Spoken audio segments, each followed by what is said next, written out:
1. Dalam konteks pembentukan undang-undang yang responsif terhadap kebutuhan masyarakat, bagaimana peran DPR dalam proses legislasi dapat memengaruhi kualitas hukum yang dihasilkan? A. Kekuasaan DPR dalam membentuk undang-undang seringkali terbatas pada usulan pemerintah, sehingga mengurangi kebebasan DPR untuk mengakomodasi aspirasi masyarakat. B. Dengan partisipasi aktif dari masyarakat dalam proses legislasi, DPR dapat menghasilkan undang-undang yang lebih sesuai dengan kebutuhan dan harapan rakyat, meningkatkan legitimasi hukum. C. DPR tidak perlu melibatkan masyarakat dalam proses pembentukan undang-undang, karena mereka dianggap sudah mewakili kepentingan publik. D. Kualitas undang-undang yang dihasilkan oleh DPR cenderung rendah, karena proses legislasi seringkali dipengaruhi oleh tekanan dari kelompok kepentingan tertentu. E. DPR seharusnya lebih fokus pada perumusan undang-undang yang bersifat umum, tanpa memperhatikan isu spesifik yang dihadapi masyarakat.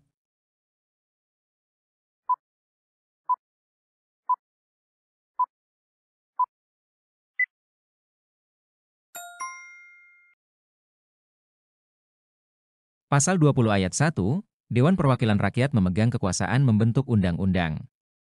Dalam konteks pembentukan undang-undang yang responsif terhadap kebutuhan masyarakat, peran DPR sangat penting. Dari pilihan yang ada, opsi B adalah yang paling tepat.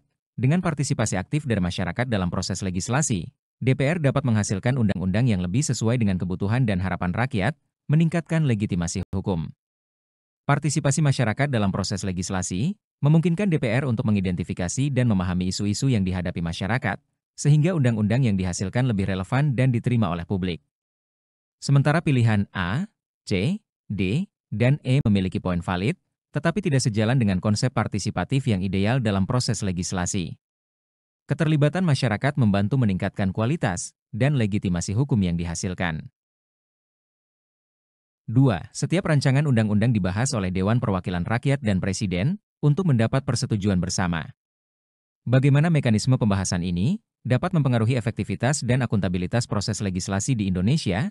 A. Proses pembahasan yang melibatkan DPR dan Presiden dapat memperlambat pembuatan undang-undang, sehingga isu-isu mendesak seringkali tidak tertangani tepat waktu.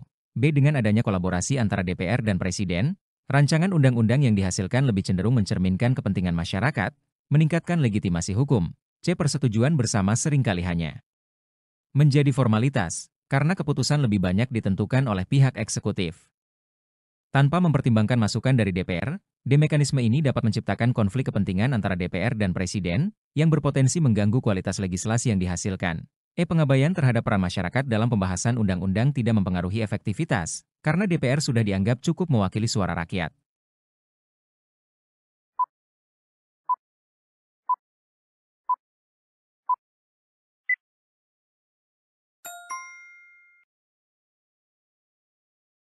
Pasal 20 ayat 2, setiap rancangan undang-undang dibahas oleh Dewan Perwakilan Rakyat dan Presiden untuk mendapat persetujuan bersama.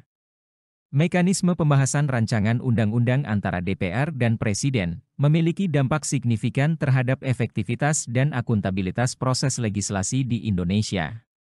Dari pilihan yang ada, opsi B paling mencerminkan hasil positif yang dapat dicapai dengan adanya kolaborasi antara DPR dan Presiden. Rancangan undang-undang yang dihasilkan lebih cenderung mencerminkan kepentingan masyarakat, meningkatkan legitimasi hukum.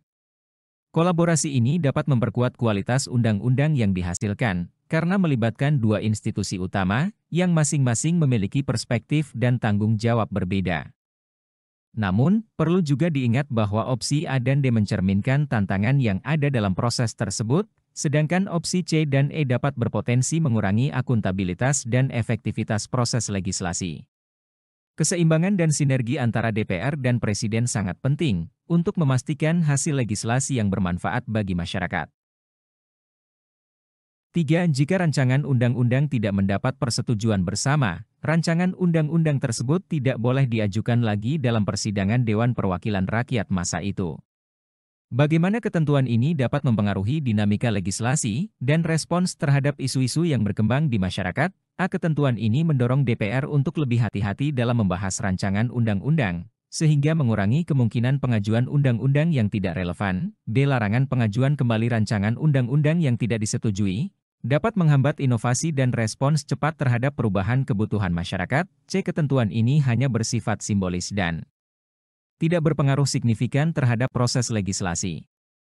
Karena DPR dapat mengajukan rancangan baru yang berbeda, keputusan untuk tidak mengajukan kembali rancangan undang-undang, menunjukkan bahwa DPR tidak mempertimbangkan masukan dari masyarakat secara serius. Ketentuan ini menciptakan ketidakpastian bagi masyarakat, karena mereka tidak dapat memperdebatkan isu-isu penting yang mungkin diabaikan oleh DPR.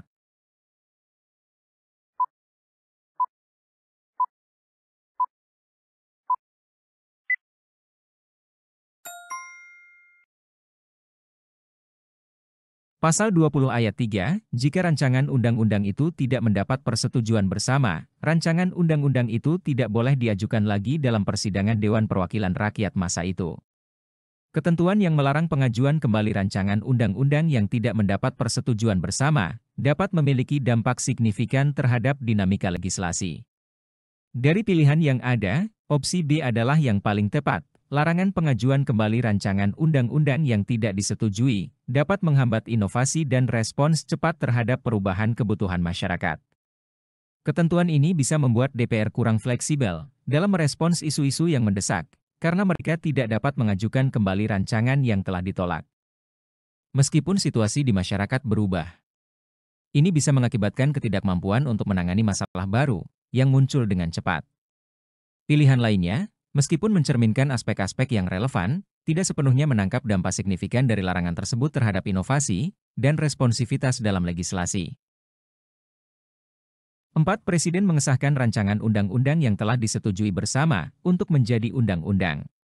Dalam konteks hubungan antara eksekutif dan legislatif, bagaimana proses pengesahan ini dapat mempengaruhi efektivitas implementasi undang-undang di lapangan? A. Pengesahan oleh Presiden hanya merupakan langkah formal dan tidak mempengaruhi bagaimana undang-undang akan diterapkan di masyarakat. B. Dengan pengesahan dari Presiden, undang-undang menjadi lebih kuat dan dapat diimplementasikan dengan lebih efektif, karena dukungan eksekutif memberikan legitimasi tambahan. C. Proses pengesahan ini seringkali dipengaruhi oleh tekanan politik yang dapat mengurangi kualitas undang-undang yang dihasilkan.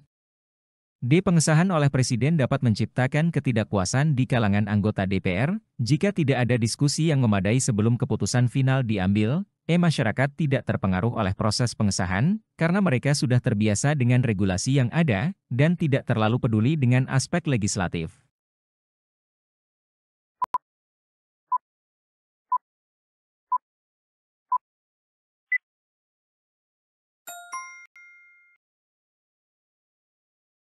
Pasal 20 ayat 4, Presiden mengesahkan rancangan undang-undang yang telah disetujui bersama untuk menjadi undang-undang. Dalam konteks hubungan antara eksekutif dan legislatif, proses pengesahan undang-undang oleh Presiden dapat memiliki dampak signifikan pada efektivitas implementasi undang-undang di lapangan. Dari pilihan yang ada, opsi B adalah yang paling tepat. Dengan pengesahan dari Presiden, undang-undang menjadi lebih kuat dan dapat diimplementasikan dengan lebih efektif, karena dukungan eksekutif memberikan legitimasi tambahan. Pengesahan oleh Presiden tidak hanya menandakan bahwa undang-undang tersebut sah secara hukum, tetapi juga menunjukkan dukungan eksekutif yang penting untuk pelaksanaan di lapangan.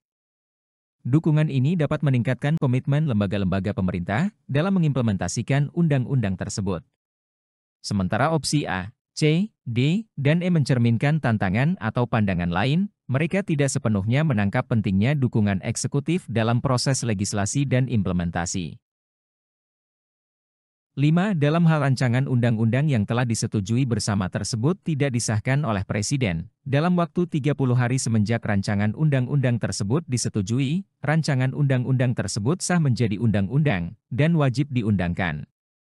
Bagaimana ketentuan ini dapat mempengaruhi dinamika kekuasaan antara lembaga legislatif dan eksekutif, serta dampaknya terhadap proses pembuatan kebijakan? A. Ketentuan ini memberikan kejelasan waktu, sehingga mendorong Presiden untuk segera mengambil keputusan dan mempercepat proses legislasi. B. Dengan adanya ketentuan ini, DPR memiliki kekuatan lebih dalam proses legislasi, karena mereka dapat memaksa pengesahan undang-undang meskipun Presiden tidak setuju.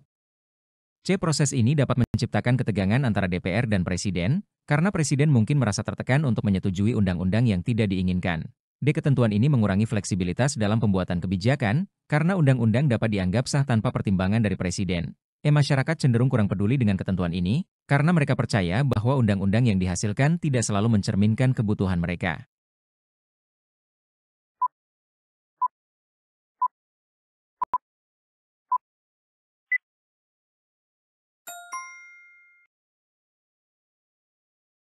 Pasal 20 ayat 5, dalam hal rancangan undang-undang yang telah disetujui bersama tersebut tidak disahkan oleh Presiden, dalam waktu 30 hari semenjak rancangan undang-undang tersebut disetujui, rancangan undang-undang tersebut sah menjadi undang-undang, dan wajib diundangkan.